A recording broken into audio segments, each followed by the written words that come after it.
Story number 22. Joseph is put into prison. Joseph is only 17 years old when he is taken down to Egypt. There he is sold to a man named Potiphar. Potiphar works for the king of Egypt, who is called Pharaoh.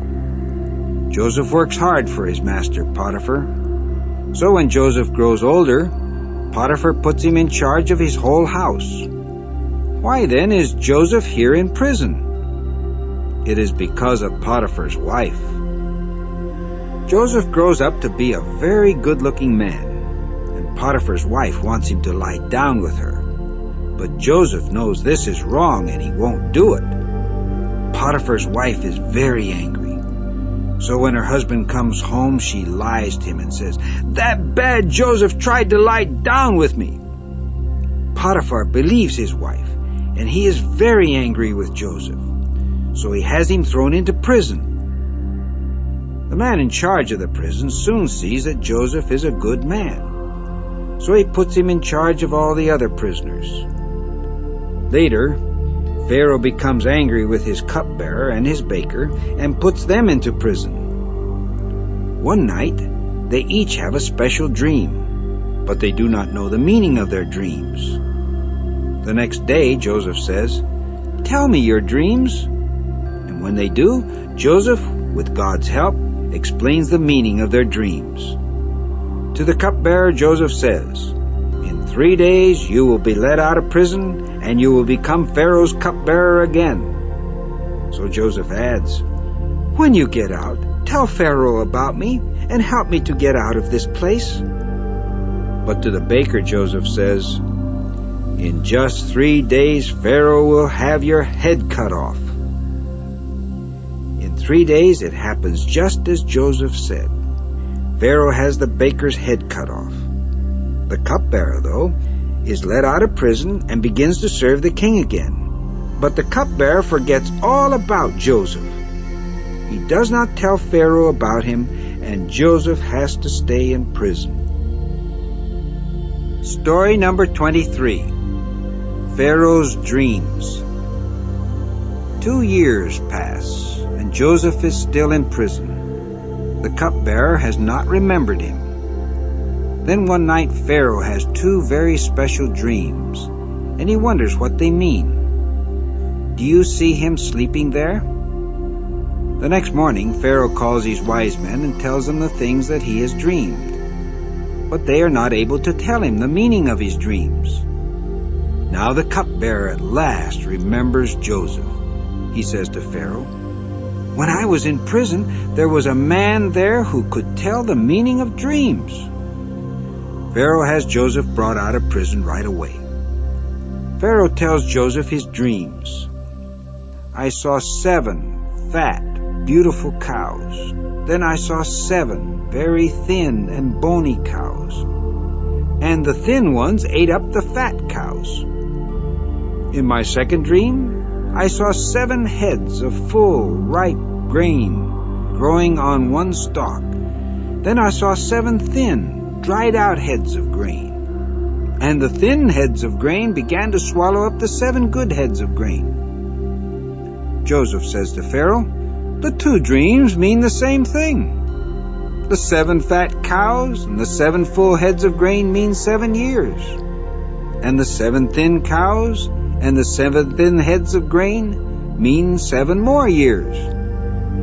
There will be 7 years when a lot of food will grow in Egypt. Then there will be 7 years when very little food will grow." So Joseph tells Pharaoh, "Choose a wise man and put him in charge of collecting food during the 7 good years. Then the people will not starve during the following 7 bad years when very little food will grow." Pharaoh likes the idea, and he chooses Joseph to collect the food and to store it up. Next to Pharaoh, Joseph becomes the most important man in Egypt. 8 years later, during the famine, Joseph sees some men coming. Do you know who they are? Why, they are his 10 older brothers. Their father Jacob has sent them to Egypt because they were running out of food back home in Canaan. Joseph recognizes his brothers, but they do not recognize him. Do you know why? It is because Joseph has grown older, and he is dressed in a different kind of clothes. Joseph remembers that when he was a boy, he dreamed about his brothers coming to bow down to him. Do you remember reading about that? So Joseph can see that it is God who has sent him down to Egypt, and for a good reason. What do you think Joseph does? Let's see. Story number 24. Joseph tests his brothers. Joseph wants to know if his 10 older brothers are still mean and unkind. So he says, "You are spies. You have come to find where our country is weak." "No, we are not," they say. "We are honest men. We are all brothers. We were 12, but one brother is no more, and the youngest is home with our father." Joseph pretends not to believe them. He keeps the brother named Simeon in prison and lets the others take food and go home. But he tells them, "When you come back, you must bring your youngest brother with you." When they return home to Canaan, the brothers tell their father Jacob everything that happened. Jacob is very sad. "Joseph is no more," he cries, "and now Simeon is no more. I will not let you take my youngest son Benjamin." But when their food begins to run out, Jacob has to let them take Benjamin to Egypt so they can get more food. Now Joseph sees his brothers coming. He is very happy to see his younger brother Benjamin. Of course, none of them know that this important man is Joseph. Joseph now does something to test his 10 half-brothers. He has his servants fill up all their bags with food. But without letting them know, he also has his special silver cup put into Benjamin's bag. After they all leave and have gone a little distance on the road, Joseph sends his servants after them. When they catch up with them, the servants say, "Why have you stolen our master's silver cup?" "We have not stolen his cup," the brothers all say. "If you find the cup with any one of us, let that person be killed." So the servants search through all the bags, and they find the cup in Benjamin's bag, just as you see here. The servants say, "The rest of you can go, but Benjamin must come with us." What will the 10 half-brothers do now? They all return with Benjamin to Joseph's house. Joseph tells his brothers, "You can all go home, but Benjamin must stay here as my slave." Judah now speaks up and says, "If I go back home without the boy, my father will die because he loves him very much. So please, keep me here as your slave, but let the boy go home." Joseph can see that his brothers have changed. They are not mean and unkind anymore. Let's find out what Joseph does now. Story number 25. The family moves to Egypt. Joseph cannot control his feelings any longer. He tells all his servants to leave the room.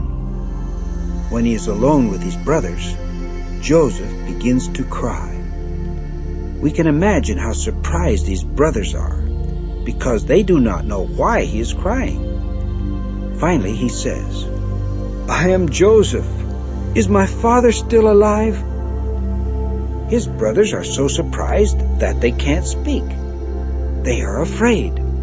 But Joseph says, "Please come closer." When they do, he says, "I am your brother Joseph, whom you sold into Egypt."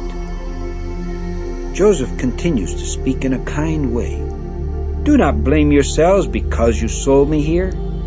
It was really God who sent me to Egypt to save people's lives. Pharaoh has made me the ruler of the whole country. So now hurry back to my father and tell him this, and tell him to come and live here." Then Joseph throws his arms around his brothers, and he hugs and kisses them all. When Pharaoh hears that Joseph's brothers have come, he tells Joseph, let them take wagons and go get their father and their families and come back here. I will give them the best land in all Egypt." That is what they did. Here you can see Joseph meeting his father when he came to Egypt with his whole family. Jacob's family had become very big. Altogether there were 70 when they moved to Egypt, counting Jacob and his children and grandchildren. But there were also the wives, and probably many servants too. These all settled in Egypt. They were called Israelites because God had changed the name of Jacob to Israel. The Israelites became a very special people to God, as we will see later. Story number 26. Job is faithful to God. Do you feel sorry for this sick man? His name is Job, and the woman is his wife. Do you know what she is saying to Job? Curse God and die. Let's see why she would ever say a thing like that, and why Job suffered so much. Job was a faithful man who obeyed Jehovah. He lived in the land of Uz, not far from Canaan. Jehovah loved Job very much, but there was someone who hated him. Do you know who? It was Satan the devil. Remember, Satan is the bad angel who hates Jehovah. He was able to get Adam and Eve to disobey Jehovah, and he thought he could get everybody else to disobey Jehovah too. But was he able to? No. Just think of the many faithful men and women we have learned about. How many can you name? After Jacob and Joseph died in Egypt, Job was the person most faithful to Jehovah in all the earth. Jehovah wanted to let Satan know that he could not get everyone to be bad, so he said, "Look at Job. See how faithful he is to me." "He is faithful," Satan argued, "because you bless him and he has many good things. But if you take these away, he will curse you." So Jehovah said, "Go ahead, take them away. Do all the bad things you want to Job. We will see if he curses me. Only be sure that you do not kill him." First, Satan had men steal Job's cattle and camels, and his sheep were killed. Then he killed his 10 sons and daughters in a storm. Next, Satan struck Job with this terrible sickness. Job suffered very much. That is why Job's wife told him, "Curse God and die." But Job would not do it. Also, 3 false friends came and told him he had lived a bad life. But Job kept faithful. This made Jehovah very happy. And afterward he blessed Job, as you can see in the picture. He healed him from his sickness. Job had 10 more beautiful children, and twice as many cattle, sheep, and camels as he had before. Will you always be faithful to Jehovah like Job? If you are, God will bless you too. You will be able to live forever when the whole earth will be made just as pretty as the Garden of Eden. Story number 27. A bad king rules Egypt. The men here are forcing the people to work. Look at the man who is hitting one of the workers with a whip. The workers are of the family of Jacob and are called Israelites. And the men forcing them to work are Egyptians. The Israelites have become slaves of the Egyptians. How did this happen? For many years, Jacob's big family lived at peace in Egypt. Joseph, who was the most important man in Egypt next to Pharaoh the king, took care of them. But then Joseph died, and a new Pharaoh, who did not like the Israelites, became king in Egypt. So this bad Pharaoh made the Israelites slaves, and he put men in charge of them who were mean and cruel. They forced the Israelites to work very hard building cities for Pharaoh. But still the Israelites kept growing in numbers. After a while, the Egyptians became afraid that the Israelites would become too many and too strong. Do you know what Pharaoh did? He spoke to the women who helped Israelite mothers when they gave birth to their babies and said, "You must kill every baby boy that is born." But these were good women, and they would not kill the babies. So Pharaoh gave this command to all his people: "Take the baby Israelite boys and kill them. Only let the baby girls live." Wasn't that a terrible thing to command? Let's see how one of the baby boys was saved. Story number 28. How baby Moses was saved. See the little baby crying and holding on to the lady's finger? This is Moses. Do you know who the pretty lady is? She is an Egyptian princess, Pharaoh's own daughter. Moses' mother hid her baby until he was 3 months old because she didn't want him to be killed by the Egyptians. But she knew that Moses might be found, so this is what she did to save him. She took a basket and fixed it so that no water would leak in. Then she put Moses into it and placed the basket in the tall grass along the Nile River. Moses' sister, Miriam, was told to stand nearby and see what would happen. Soon Pharaoh's daughter came down to the Nile River to bathe. Suddenly she saw the basket in the tall grass. She called to one of her servant girls, "Go, get that basket for me." When the princess opened the basket, what a beautiful baby she saw. Little Moses was crying, and the princess felt sorry for him. She didn't want to have him killed. Then Miriam came up. You can see her in the picture. Miriam asked Pharaoh's daughter, "Shall I go and call an Israelite woman to nurse the baby for you?" "Please do," the princess said. So Miriam ran quickly to tell her mother. When Moses' mother came to the princess said, "Take this baby and nurse him for me, and I will pay you." So Moses' mother took care of her own child. Later, when Moses was old enough, she took him to Pharaoh's daughter, who adopted him as her own son. That is how Moses came to grow up in the house of Pharaoh. Story number 29. Why Moses ran away. Look at Moses running away from Egypt. Can you see the men chasing him? Do you know why they want to kill Moses? Let's see if we can find out. Moses grew up in the house of Pharaoh, the ruler of Egypt. He became a very wise and great man. Moses knew that he was not an Egyptian, but that his real parents were Israelite slaves.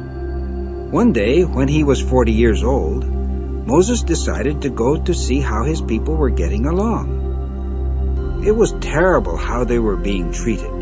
He saw an Egyptian beating an Israelite slave. Moses looked around, and when he didn't see anybody watching, he hit the Egyptian, and the Egyptian died. Then Moses hid his body in the sand. The next day, Moses went out to see his people again. He thought he could help them so they wouldn't have to be slaves anymore. But he saw 2 Israelite men fighting. So Moses said to the one who was in the wrong, "Why are you beating up your brother?" The man said, "Who made you our ruler and judge? Are you going to kill me just as you killed that Egyptian?" Moses now became afraid. He knew the people had found out what he had done to the Egyptian. Even Pharaoh heard about it, and he sent men to kill Moses. That is why Moses had to run away from Egypt. When Moses left Egypt, he went far away to the land of Midian. There he met the family of Jethro and married one of his daughters named Zipporah. Moses became a shepherd and took care of Jethro's sheep. For 40 years he lived in the land of Midian. He was now 80 years of age. Then one day, while Moses was taking care of Jethro's sheep, an amazing thing happened that changed Moses' whole life. Turn the page and let's see what this amazing thing is. Story number 30. The Burning Bush. Moses had come all the way to the mountain of Horeb to find grass for his sheep. Here he saw a bush on fire, but it wasn't burning up. This is strange, Moses thought. I will go closer and get a better look." When he did, a voice came from the bush saying, "Do not come any closer. Take off your sandals, because you are standing on holy ground." It was God speaking by means of an angel, so Moses covered his face. God then said, "I have seen the suffering of my people in Egypt, so I am going to free them, and you are the one I am sending to lead my people out of Egypt." Jehovah was going to bring his people to the beautiful land of Canaan. But Moses said, "I am nobody. How can I do this? But suppose I do go. The Israelites will say to me, 'Who sent you?' Then what shall I say?" "This is what you are to say," God answered. "Jehovah, the God of Abraham, the God of Isaac, and the God of Jacob has sent me to you." And Jehovah added, "This is my name forever." "But suppose they don't believe me when I say that you sent me," Moses replied. "What is in your hand?" God asked. Moses answered, "A stick." "Throw it on the ground," God said. And when Moses did, the stick became a snake. Jehovah then showed Moses another miracle. He said, "Put your hand inside your robe." Moses did, and when he took his hand out, it was white like snow. The hand looked as if it had the bad sickness called leprosy. Next, Jehovah gave Moses power to do a third miracle. Finally, he said, "When you do these miracles, the Israelites will believe that I sent you." After that, Moses went home and said to Jethro, "Please let me go back to my relatives in Egypt to see how they are." So Jethro said goodbye to Moses, and Moses began his trip back to Egypt. Story number 31. Moses and Aaron see Pharaoh. When Moses returned to Egypt, he told his brother Aaron all about the miracles. And when Moses and Aaron showed the Israelites these miracles, the people all believed that Jehovah was with them. Then Moses and Aaron went to see Pharaoh. They told him, "Jehovah, the God of Israel, says, 'Let my people go for 3 days so they can worship me in the wilderness.'" But Pharaoh answered, "I don't believe in Jehovah, and I'm not going to let Israel go." Pharaoh was angry because the people wanted time off from work to worship Jehovah. So he forced them to work even harder. The Israelites blamed Moses for how badly they were treated, and Moses felt sad. But Jehovah told him not to worry. "I will make Pharaoh let my people go," Jehovah said. Moses and Aaron went to see Pharaoh again. This time they did a miracle. Aaron threw down his stick, and it became a big snake. But Pharaoh's wise men also threw down sticks, and snakes appeared. But look, Aaron's snake is eating up the snakes of the wise men. Still, Pharaoh would not let the Israelites go. So the time came for Jehovah to teach Pharaoh a lesson. Do you know how he did it? It was by bringing 10 plagues, or great troubles, on Egypt. After many of the plagues, Pharaoh sent for Moses and said, "Stop the plague and I will let Israel go." But when the plague would stop, Pharaoh would change his mind. He would not let the people go. But finally, after the 10th plague, Pharaoh sent the Israelites away. Do you know each of the 10 plagues? Turn the page and let's learn about them. Story number 32. The 10 plagues. Look at the pictures. Each one shows a plague that Jehovah brought on Egypt. In the first picture you can see Aaron hitting the Nile River with his stick. When he did, the water in the river turned to blood. The fish died, and the river began to stink. Next, Jehovah caused frogs to come up out of the Nile River. They were everywhere, in the ovens, the baking pans, in people's beds, everywhere. When the frogs died, the Egyptians piled them up in great heaps, and the land stank with them. Then Aaron hit the ground with his stick, and the dust turned into gnats. These are small flying bugs that bite. The gnats were the third plague on the land of Egypt. The rest of the plagues hurt only the Egyptians, not the Israelites. The fourth was a plague of big flies that swarmed into the houses of all the Egyptians. The fifth plague was on the animals. Many of the cattle and sheep and goats of the Egyptians died. Next, Moses and Aaron took some ashes and threw them into the air. They caused bad sores on the people and the animals. This was the sixth plague. After that, Moses raised his hand toward the sky, and Jehovah sent thunder and hail. It was the worst hailstorm that Egypt ever had. The eighth plague was a large swarm of locusts. Never before that time or since have there been so many locusts. They ate everything that the hail had not destroyed. The ninth plague was of darkness. For 3 days, thick darkness covered the land, but the Israelites had light where they were living. Finally, God told his people to sprinkle the blood of a young goat or a young sheep on their doorposts. Then God's angel passed over Egypt. When the angel saw the blood, he did not kill anyone in that house. But in all the houses where there was no blood on the doorposts, God's angel killed the firstborn ones of both man and animals. This was the 10th plague. After this last plague, Pharaoh told the Israelites to leave. God's people were all ready to go, and that very night they started their march out of Egypt.